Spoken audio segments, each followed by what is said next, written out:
जय हिंद मित्रों। आज मैं इस वीडियो में बताऊंगा कि अपने परिजनों का अपने सेवा पुस्तिका में आप आश्रित के तौर पर कैसे दर्ज कराएं। यह वीडियो उन सभी केंद्रीय कर्मचारियों, राज्य कर्मचारियों, सीएपीएफ बलों, पैरामिलिट्री फोर्स के जवानों के लिए काफ़ी उपयोगी रहेगा, जिसमें ये सारे कर्मचारी अपनी सेवा पुस्तिका में अपने परिजनों का आश्रित के तौर पर विवरण कैसे दर्ज कराएं, इसके बारे में बताऊँगा। इससे पहले मैं बताना चाहूँगा कि मेरा यह यूट्यूब चैनल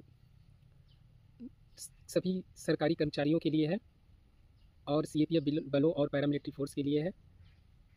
इस चैनल पर जितने भी वीडियो बनाए जाते हैं वो इन्फॉर्मेशन से रिलेटेड, लाभ से संबंधित और एप्लीकेशन कैसे लिखें, इस तरह का वीडियो अपलोड किया जाता है, जिसके द्वारा कोई भी जवान इन से संबंधित वीडियो देख करके एप्लीकेशन लिख सकता है और जानकारियाँ एकत्रित कर सकता है। अब मैं बताऊँगा कि सेवा पुस्तिका में जो आपके परिजन होते हैं उनका विवरण आश्रित के तौर पे कैसे दर्ज कराएं। मित्रों, इसमें होता क्या है, जितने भी कर्मचारी हैं उनके परिजन जो होते हैं, परिजनों में कौन कौन आता है ये आपको पता होना चाहिए।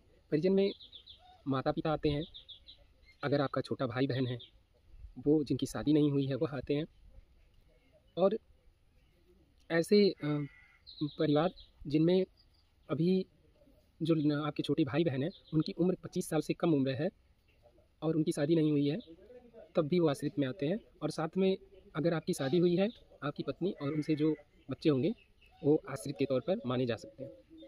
कुछ कंडीशन में इसमें अन्य नियम भी लागू होते हैं, लेकिन जो साधारणतः लागू होता है उसके बारे में बताऊंगा।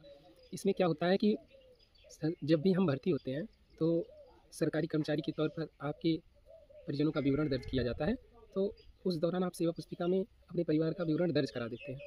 लेकिन ज़रूरी नहीं कि आपके परिवार का विवरण आपकी सेवा पुस्तिका में अगर दर्ज है तो वह पूरी तरह से आश्रित के तौर पे ही दर्ज है, ऐसा नहीं है। जो विवरण दर्ज होता है वो नॉर्मल विवरण दर्ज होता है, उसमें बस एक इन्फॉर्मेशन दिया जाता है कि आपके परिवार में कौन कौन से सदस्य हैं।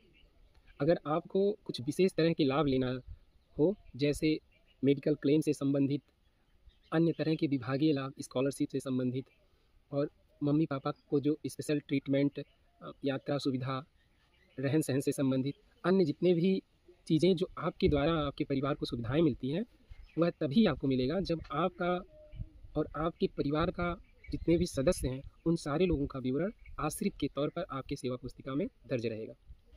आश्रित के तौर पर सेवा पुस्तिका में अपने परिवार का विवरण कैसे दर्ज कराएं उसके बारे में मैं बताने जा रहा हूँ। इसमें क्या होता है कि पत्नी और बच्चे वो तो ऑटोमेटिकली आप कोई भी अन्य तरह के डॉक्यूमेंट नहीं देंगे, सिर्फ मैरिज प्रमाण पत्र जो होता है उसके द्वारा जब आप एंट्री करवा लेते हैं अपनी सेवा पुस्तिका में, तो आपकी पत्नी का नाम, आपकी पत्नी का पूरा ब्यौरा आश्रित के तौर पर आपके सेवा पुस्तिका में ऑटोमेटिक दर्ज हो जाता है।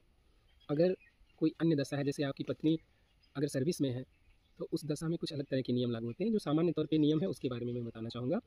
आपके बच्चे उसके बाद ऑटोमेटिकली सेवा पुस्तिका में आश्रित के तौर पे दर्ज हो जाते हैं, उनके लिए भी कोई सर्टिफिकेट नहीं देना पड़ता है। लेकिन परिवार के अन्य सदस्य, जैसे आपका छोटा भाई हो गया, अगर उसके लिए आप लाभ लेना चाहते हैं, छोटी बहन है उसके लिए लाभ लेना चाहते हैं, मम्मी पापा हैं उसके लिए लाभ लेना चाहते हैं, तो आपको ये प्रूव करना होगा कि वह आपके ऊपर पूरी तरह से आश्रित है। अगर उनको आपके द्वारा कोई भी सरकारी सुविधा दिलवाई जाती है तो उसके लिए वो वैलिड है। होता क्या है कि जो आपके मम्मी पापा होते हैं और बाकी परिजन होते हैं, इसलिए आश्रित का कोई प्रमाण पत्र मांगा जाता है कि हो सकता है आपके मम्मी पापा सर्विस करते हों, तो आपके द्वारा उनको आश्रित का लाभ कैसे गवर्नमेंट देगा। तो इसलिए ये प्रूव करने के लिए, तो आश्रित के तौर पे दर्ज कराने के लिए अगर आप अपने पापा और मम्मी का दर्ज कराना चाहते हैं तो कुछ राज्यों में विशेष तरह का प्रमाण पत्र भी बनता है, लेकिन नॉर्मल केस में जो हमारे डिपार्टमेंट में है उन केसेज में आप अपने पापा का आय प्रमाण पत्र, अपने मम्मी का आय प्रमाण पत्र दे देंगे। आय प्रमाण पत्र का जो फॉर्मेट होता है वो स्टेट के हिसाब से चल जाएगा, लेकिन जो आय होगा वो कम से कम दिखाने की कोशिश कीजिए। इसमें 50,000 से अगर नीचे रखेंगे तो आपके लिए बेहतर होगा, मम्मी और पापा दोनों का। और किसी किसी स्टेट में आश्रित प्रमाण पत्र भी बनता है, तो आप वो भी बनवा सकते हैं, लेकिन आय प्रमाण पत्र ज़रूरी है विभाग में जमा करना। उसके बाद आय प्रमाण पत्र के साथ अगर आश्रित प्रमाण पत्र बनता है तो उसको और एक शपथ पत्र बनवाना पड़ता है, जिसमें ये दर्ज रहेगा कि आपके मम्मी पापा की आय प्रमाण पत्र निर्गत हो चुका है, उनकी आय इतना है और वह पूरी तरह से आपके ऊपर आश्रित है, ये शपथ पत्र बनवाना पड़ता है। इन सारे कागजातों को लेकर के आप एक एप्लीकेशन लिखेंगे विभाग में कि मेरे मम्मी पापा का विवरण पहले ही मेरी सेवा पुस्तिका में दर्ज है। मेरी मम्मी पापा पूरी तरह से मेरे पे आश्रित हैं। इनकी आय यह है जिससे संबंधित मैं दस्तावेज संलग्न कर रहा हूँ और मेरे मम्मी पापा का विवरण मेरी सेवा पुस्तिका में आश्रित के तौर पर दर्ज किया जाए।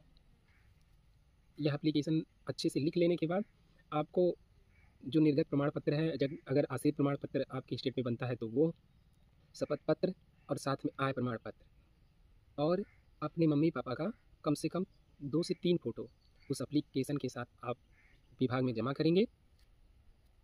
विभाग के जो कंपोनेंट अथॉरिटी है उनके द्वारा प्रॉपर इसको चेक किया जाता है, प्रमाण पत्र की वैधता और अन्य तरह की चीज़ें। अगर आपका सारे दस्तावेज सही हैं तो विभाग द्वारा फिर नोटिफिकेशन आपको मिल जाता है कि आपके मम्मी पापा का, आपके परिजनों का विवरण आपकी सेवा पुस्तिका में आश्रित के तौर पर दर्ज कर दिया गया है। आप जब यह नोटिफिकेशन पा जाएँ आप, तो एक बार सेवा पुस्तिका में जा करके आप प्रॉपर उसको देख लें कि आपके मम्मी पापा का विवरण सेवा पुस्तिका में आश्रित के तौर पर दर्ज हुआ कि नहीं। अगर दर्ज हो जाएगा तो आपको जितने भी आश्रित से संबंधित सुविधाएं होती हैं सरकारी कर्मचारियों का, वो मिलना ऑटोमेटिक शुरू हो जाएगा। तब आप अपने मम्मी पापा का आयुष्मान कार्ड भी निर्गत करा सकते हैं, डिपेंडेंट कार्ड भी बनवा सकते हैं, अन्य तरह की कोई सुविधा लेना चाहते हैं तो आराम से ले सकते हैं। अगर इन जानकारियों में कोई विशेष और भी जानकारी आपको चाहिए तो आप वीडियो के कमेंट में लिख करके ले सकते हैं। अगर कोई जानकारी छूट गई हो तो मैं भविष्य में भी उपलब्ध करा दूंगा। अगर इसी तरह की इन्फॉर्मेटिव वीडियो चाहते हैं तो आप वीडियो को कमेंट करें, लाइक करें और चैनल को सब्सक्राइब करें। और जिस भी दोस्तों, मित्रों, जवानों, सरकारी कर्मचारियों को इस तरह के इन्फॉर्मेशन की ज़रूरत है, उन्हें तत्काल यह वीडियो शेयर करें और उन्हें चैनल के बारे में बताएं। धन्यवाद। जय हिंद।